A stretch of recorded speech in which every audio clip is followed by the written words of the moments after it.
ये देखिए दोस्तों, ये छोटी सी बालकनी है मेरी और वहाँ पर किस तरह से मिट्टी जमा हो गई है। तो बारिश में इन सब चीज़ों का ध्यान रखना बहुत ज़रूरी है। बहुत सारे काम हमें करने होते हैं, तो वही मैं कर रही थी, तो आपके साथ शेयर कर रही हूँ। अगर आपकी भी छोटी बालकनी है तो काम पर लग जाइए, क्योंकि बहुत सारे काम इकट्ठे हो जाते हैं। और अगर आपके पास ज़्यादा पौधे हैं, बड़ा गार्डन है, तो बहुत ही ज़्यादा। तो इस तरह से देखिए दोस्तों, मिट्टी जमा होने पर हमें साफ़ सफाई करना ज़रूरी है, वरना सीलन वगैरह आने का डर होता है, पानी रुक जाता है। और ये बालकनी बहुत छोटी है, तो पौधे भी बहुत बड़े बड़े हो गए हैं, तो इनकी कटाई छटाई करना बहुत ज़रूरी है। जब हम बालकनी में प्लांट रखते हैं तो उनको शेप देकर रखना बहुत ज़रूरी है, वरना जो है फैले पसरे प्लांट बिल्कुल अच्छे नहीं लगते हैं और हमारी बालकनी बहुत ज़्यादा गंदी लगती है। तो टाइम टाइम से अपने पौधों की कटाई छटाई करते रहिए। अभी तो बारिश शुरू होने वाली है, तो बारिश में क्या हो जाता है कि प्लांट और तेज़ी से बढ़ते हैं, तो इधर उधर फैलने से अच्छा है कि हम इनकी पहले थोड़ी कटाई छटाई कर दें। तो अगर ये बढ़ते भी है तो कोई प्रॉब्लम नहीं होगी। ये देखिए दोस्तों, और जो सूखी पत्तियाँ हो जाती है उनको हटा देना है। और अगर बालकनी बहुत छोटी है तो आपको प्लांट को बांध कर रखना होगा, जिससे क्या होगा कि आपको निकलने में और किसी भी काम में परेशानी नहीं होगी, क्योंकि प्लांट तो बढ़ते ही हैं। तो हल्के हल्के हाथों से मैं रस्सी से इनको बांध दे रही हूँ। बड़े प्लांट है, छोटे प्लांटर में बड़े प्लांट लगे हैं, ये बोल सकते हैं। अब देखिए दोस्तों, सूखी सूखी पत्तियां भी हटा दी है मैंने, और ये गुड़ाई कर देना है। गुड़ाई करना बहुत ज़रूरी है। 2-3 महीने से हम गर्मियों में लगातार सुबह शाम पानी दे रहे थे, तो मिट्टी सख्त हो जाती है। और अभी क्या हो जाता है कि डेली पानी, जैसे बारिश होगी तो पानी ठहरने लग जाता है प्लांटर में, तो गुड़ाई कर देंगे। इसकी तो रूट बोर्न भी हो गई है, लेकिन अभी मैं ज़्यादा छेड़छाड़ नहीं कर रही हूँ। ये देखिए, ये पान की बेल है मेरे, इनकी पत्तियाँ थोड़ी कटी कटी सी, गर्मियों में ऐसा ही हो जाता है। ये देखिए, दूसरे प्लांटर के साथ रखी हुई थी, तो इसकी ये खासियत होती है। मनी प्लांट है ये, तो ज़रा सा हवा पानी के संपर्क में आते ही इनमें रूट्स बनने लग जाती है। और ये थोड़ी मिट्टी के संपर्क में आने से कितनी अच्छी जड़ें बन गई है। तो हम क्या करेंगे, अब इसके सेफ प्लांट कर लेंगे। इससे एक से कई प्लांट आप बना सकते हैं मनी प्लांट की तरह। तो इस तरह से जहाँ जड़ें निकली हैं उसके नीचे से आप कट करके इसको वापस से रिपोर्ट कर सकते हैं नए प्लांटर में। और आपकी ये देखिए जो है नया एक और प्लांट तैयार हो गया है। ऐसे बारिश में हम इस तरह कई प्लांट बना सकते हैं। बहुत सारे प्लांट ऐसे होते हैं जो अपने आप से उनमें हर नोट्स में रूट्स बनने लग जाती है, जो बेल वाले प्लांट होते हैं उनमें। अब ये प्लांट भी आप देख रहे हैं, तो इसको मुझे थोड़ी सी स्टिक भी लगानी है, मॉस स्टिक, पर अभी मैंने लगाई नहीं थी। और ये देखिए, मिट्टी भी थोड़ी नीचे चली गई है, क्योंकि इसमें सारा वेस्ट मटेरियल होता है जो गल कर नीचे चला जाता है, कंपोस्ट हो जाता है। तो हम मिट्टी निकाल लेंगे ऊपर ऊपर की।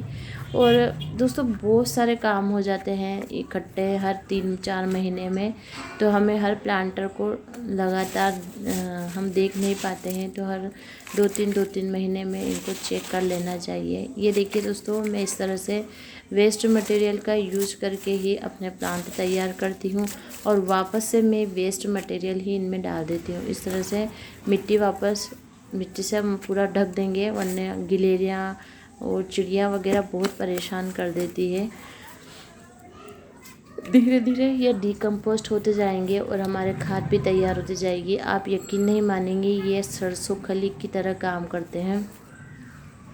इतने ज़्यादा न्यूट्रिएंट्स होते हैं इनमें, मूंगफली के छिलके में, और मेरे पास होते हैं तो मैं यूज़ कर लेती हूँ। अगर आपके पास नहीं है तो आप इसके लिए राइस है या फिर आप जो भी करना चाहें। ये देखिए दोस्तों, ये प्लांटर भी देखिए कितनी मिट्टी नीचे चली गई है। इसमें तो मैंने सिर्फ सूखी डंडियाँ ही भरी थी, तो अब थोड़ी सी गुड़ाई करके और हम क्या करेंगे, प्लांट को बाहर निकाल लेंगे। अभी बिल्कुल भी मत डरिए रिपोर्ट करने से, क्योंकि अब हल्की फुल्की बारिश शुरू हो गई है, तो अब प्लांट ख़राब होने का कोई डर नहीं होता है। और इतनी ज़्यादा गर्मी भी नहीं है। अगर बहुत ज़्यादा अभी भी आपके यहाँ गर्मी है, बहुत ज़्यादा धूप है, तो फिर प्लांट को रिपोर्ट मत करिएगा। ये देखिए दोस्तों, ये सारा वेस्ट मटेरियल, ये सूखी डंडियाँ वगैरह आधा अधूरा तो ये जैसे हो ही गया, सड़ गल गए हैं। और फिर हम वापस से इसमें मूंगफली के छिलके भर देंगे। मेरे पास यही ऑप्शन है। अगर आप मिट्टी को लाइट वेट बनाना चाहते हैं तो अगर आप इसमें अगर कोकोपीट यूज़ करेंगे तो बालकनी वगैरह में बहुत कम धूप आती है, तो वहाँ पर क्या हो जाता है कि फिर कोकोपीट यूज़ करते हैं तो प्लांट ख़राब होने लग जाते हैं। या फिर हमें ध्यान रखना होता है कि 3-3 4-4 दिन तक हमें पानी नहीं देना रहता है। पर हम जैसे बारिश वगैरह होती है तो बारिश में क्या होता है कि डेली पानी आता है, लगातार पानी आता है, तो गमलों में पानी भर जाता है, प्लांट ख़राब हो जाते हैं। तो इन सब चीज़ों से प्लांट ख़राब नहीं होंगे। और ये देखिए दोस्तों, केंचुए भी आ गए हैं, तो अब हमारा काम और आसान हो जाएगा। इससे ही हमारी मिट्टी पोरस बनती जाती है। अच्छे से टैप कर दीजिए। ये सारे जो प्लांट आपको दिखा रही हूँ ये बालकनी के हैं, वहाँ की साफ़ सफाई मैं आज कर रही हूँ। ये क्रोटन प्लांट है, तो ये भी फटाफट से हम इसको भी, मिट्टी नीचे चली जाती है मेरे, क्योंकि प्लांट में सारा वेस्ट मटेरियल होता है, तो वो वेस्ट मटेरियल डिकम्पोस्ट होते होते नीचे चला जाता है और अच्छी खासी खाद भी मेरे तैयार हो जाती है और प्लांट भी अच्छे से मेरे चलते रहते हैं। मैंने अक्सर आपको दिखाए हैं, मैं दिखाती रहती हूँ कि मेरे प्लांट किस तरह से ग्रो कर रहे हैं। तो दोस्तों, प्लांटर आप जब भी तैयार करें तो आप देख सकते हैं कि मैं किस तरह से वेस्ट मटेरियल का यूज़ करके अपने प्लांटर को भर देती हूँ कम मिट्टी में। मेरे यहाँ पर बार बार मिट्टी में यूज़ नहीं करती हूँ। ये देखिए, ये जो सारे प्लांटों की अभी हम गुड़ाई कर देंगे। गुड़ाई करना बहुत ज़रूरी है, जिससे क्या होता है कि मिट्टी को ऑक्सीजन भी अच्छे से मिलती रहेगी, जड़ों को, प्लांट को, सभी को। और जो सूखी पत्तियां हो गई इनको हटाना बहुत ज़रूरी है। ये जो फर्न प्लांट है इसकी जो सूखी सूखी टहनियाँ हो गई है ये भी मैं हटा दूँगी। और दोस्तों, बहुत ज़रूरी होता है ये सब काम करना, वरना फंगस लगने का डर होता है।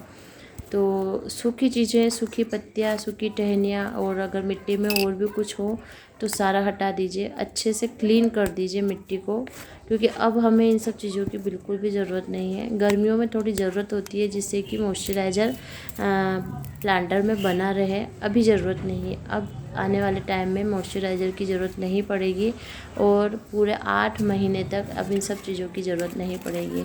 अब तो हम थोड़ा सा कटिंग वगैरह भी हम लगा सकते हैं, जो हार्डी प्लांट होते हैं उनकी कटिंग आप लगा सकते हैं। तो मैं साथ साथ ये काम भी करती जाऊंगी। दोस्तों, वीडियो पूरी देखेंगे तो आपको बहुत अच्छा लगेगा कि किस तरह एक गार्डनर काम करता है और किस तरह से मैं आपके साथ ये सब चीज़ें शेयर कर रही हूँ। बहुत इजी में आपको लग रहा है, पर हमें कई दिन लग जाते हैं काम करते करते।